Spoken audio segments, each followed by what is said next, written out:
UP में BJP की सरकार में जिसमें 100 से ज़्यादा विधायक हैं वंचित समाज से आते हैं, विधायक वंचित समाज से आते हैं और इनकी सरकार में कई ऐसे एमएलए हैं, कैबिनेट मिनिस्टर हैं, यहाँ तक कि बीजेपी के प्रदेश अध्यक्ष भी ओबीसी कैटेगरी से आते हैं।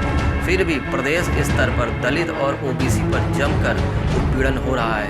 यूपी के मेन विपक्षी पार्टी में समाजवादी पार्टी आती है, जिसपे मुख्य इनके राष्ट्रीय अध्यक्ष अखिलेश यादव हैं, जो कहीं ना कहीं आप इनको सिर्फ ट्विटर पर ही दिखाई देते हैं, ज़मीनी स्तर पर ये नहीं दिखाई दे रहे हैं। और बीएसपी तो बिल्कुल ना के बराबर है। मायावती खुद बीजेपी के पाले में जाकर अपनी खेल खेल रहे हैं। अब अगर कांग्रेस की बात की जाए तो कांग्रेस के प्रदेश अध्यक्ष अजय कुमार लल्लू हैं, जो कि एक पिछड़े समाज से आते हैं, जिन्होंने लाठी खाई है, जेल में गए हैं और पुलिस प्रशासन से भिड़ रहे हैं। ऐसी तस्वीर किसी प्रदेश अध्यक्ष की आपने नहीं देखी होगी। जिस तरीके से ये सड़कों पर उतरकर लोगों के साथ में साथ चल रहे हैं और हर मौके पर अपने आप को प्रभावशाली लोगों के आगे झुकने नहीं दे रहे हैं। क्या कारण है भाई? हमारा अधिकार है, हम जाना चाहते हैं, उनसे मिलना चाहते हैं, उनका दर्द बांटना चाहते हैं। इंस्पेक्टर साहब, क्या कारण बताया गया रोके जाने का? 144 लागू है, भीड़ के साथ चलने से। भीड़ नहीं जाना है। कमिश्नर साहब का आदेश है कि किसका है? क्या बात करेगा? क्या खतरा है इनके जाने से? अध्यक्ष जी, आपके जाने से क्या खतरा उत्पन्न हो गया? ये सरकार लगातार दमन की राजनीति कर रही है। यह जानती है इस अपहरण कांड में पूरी तरह पुलिस बेनकाब हो चुकी है, सरकार बेनकाब हो चुकी है, इसलिए इस तरह के कृत्य को करने का काम कर रही है। अगर हम शांतिपूर्वक जाना चाहते हैं, किसी के दर्द को बांटना चाहते हैं, किसी से मिलना चाहते हैं, इस सरकार को दर्द किस बात का है? जनता के लिए पुलिस प्रशासन से ऐसा प्रदेश अध्यक्ष आपने देखा है कहीं, जो लाठी खा रहा है, जेल में जा रहा है और लोगों से उनके सुख दुख में जाके उनसे खड़े होकर बात कर रहा है। बीजेपी सरकार में पूर्व कैबिनेट मंत्री ओम प्रकाश राजभर, जिनकी सोहेल देव भारतीय समाज पार्टी है, ये भी एक पिछड़े वर्ग से आते हैं, अति पिछड़े वर्ग से आते हैं, जो लड़ाई लड़ रहे हैं, सरकार के विरुद्ध लड़ाई लड़ रहे हैं, सरकार की नीतियों के खिलाफ लड़ाई लड़ रहे हैं और इनकी आवाज़ भी दबाने की कोशिश हर पुरजोर सत्ता कर रही है। कुछ ऐसे नेता हैं जो वंचित समाज की आवाज़ बनकर उभर रहे हैं, लेकिन मीडिया एक मनुवादी मीडिया है। मेनस्ट्रीम मीडिया, मुख्यधारा की मीडिया एक तयशुदा एजेंडे के तहत काम कर रही है, जिसके तहत ऐसे मुद्दों को उजागर नहीं करती है और ना ही उनको तवज्जो देती है। ओम प्रकाश राजभर वंचित समाज के लिए लगातार प्रयास कर रहे हैं, लड़ाई लड़ रहे हैं, सदन में भी आवाज़ उठाते हैं और ये जिस तरीके से योगी सरकार की, जब ये सरकार में थे तो किस तरीके से योगी सरकार की आंखों में आंखें डाल के बात कर रहे थे और सरकार की नाक में दम कर दिया था, उसके बाद ही इनको मंत्रिमंडल से निकाला गया, क्योंकि ये जो बात कर रहे हैं उस पर सरकार हिटलर शाही कर रही है।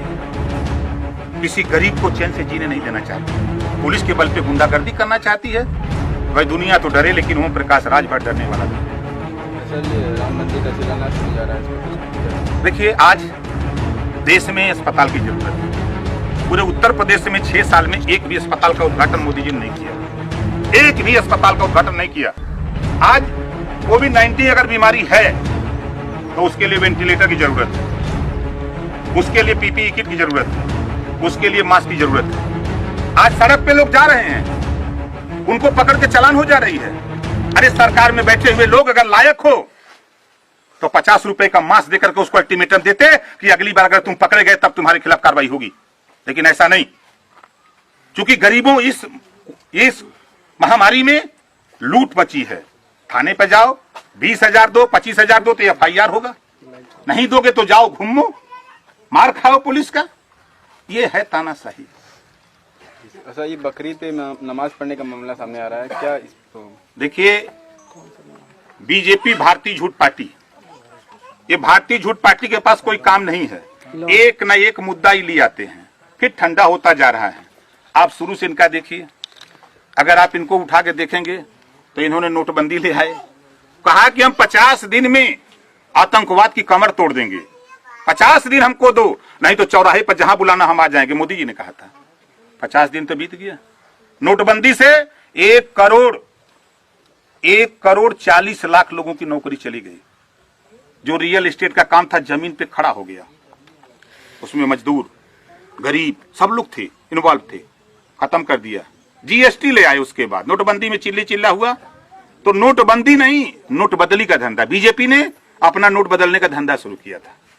GST I, one nation one tax, एक देश होगा एक टैक्स, सब लोगों ने स्वागत किया। मोदी जी, हम आपके माध्यम से पूछना चाहता हूं बीजेपी से, भारतीय झूठ पार्टी से, कि पेट्रोल और डीजल पे जीएसटी क्यों नहीं? आज 80 रुपया पेट्रोल क्यों बिचवा रहे हो? आज जीएसटी लागू हो जाए तो 35 से 40 रुपया में पेट्रोल और डीजल बिकने लगेगा। ये क्यों नहीं? क्योंकि वो अंबानी अडानी उनके रिश्तेदार हैं, लोग गुजराती लोग हैं, इस नाते वो पेट्रोल और डीजल पे जीएसटी नहीं। One tax, one nation one tax की बात किया, तो फिर उस पर टैक्स क्यों नहीं? जीएसटी आने के बाद निर्मला सीतारमण जी सदन में बयान दिया, 6 लाख कंपनी बंद हो गई। मोदी जी का रिश्तेदार काम करा लो बंद, योगी जी का रिश्तेदार काम करते हैं, काम करता है गरीब, कमजोर, मजदूर, पिछड़ा, दलित, अल्पसंख्यक। 20 करोड़ लोगों की नौकरी चली गई। जीएसटी आया, फिर कोरोना ले आ दिए। कोरोना अगर है तो आप बता दो, एक भी वेंटिलेटर मोदी जी और योगी जी खरीदे हों? जब संविधान के दायरे में प्रधानमंत्री केयर फंड बना हुआ है, तो नया केयर फंड लूट वाला फंड क्यों बना लिए? एक प्रधानमंत्री केयर फंड जो बना, ये लूट कंपनी है। देश लड़ रहा है कोरोना से, टीवी में प्रचार हो रहा है, कोरोना से लड़ो, घर से मत निकलो। आई कहां लड़ रहे हैं? गुजरात में विधायक खरीद रहे हैं, राजस्थान में विधायक खरीद रहे हैं, मध्य प्रदेश में विधायक खरीद रहे हैं। एक एक विधायक 50-50 करोड़ रुपया में बोली ले रहे हैं, पैसा देके विधायक खरीद के सरकार बना रहे हैं। जब अस्पताल बनाना है तब मंदिर बनाएंगे, जब वेंटिलेटर खरीदना है, पीपीई किट खरीदना है, तब विधायक खरीदेंगे। ये है सरकार। इनके कारनामे बहुत कठिन है। सही चीज, थोड़ा छोटा बोली करते हैं। बेच रही है, लेकिन तुम सोए हो। इस कोरोना जैसी महामारी में 23 विभाग बेच दिया, रेलवे बेच दिया, बैंक बेच दिया, LIC बेच दिया, आपके एयरपोर्ट बेच दिया, 41 कोयले की खदान बेच दिया। पूरे देश को बेच रहे हैं, लेकिन देश की जनता एकदम मूक दर्शक बनी है कि हमको जेल में भेज देंगे। अरे क्या जेल में भेजेंगे?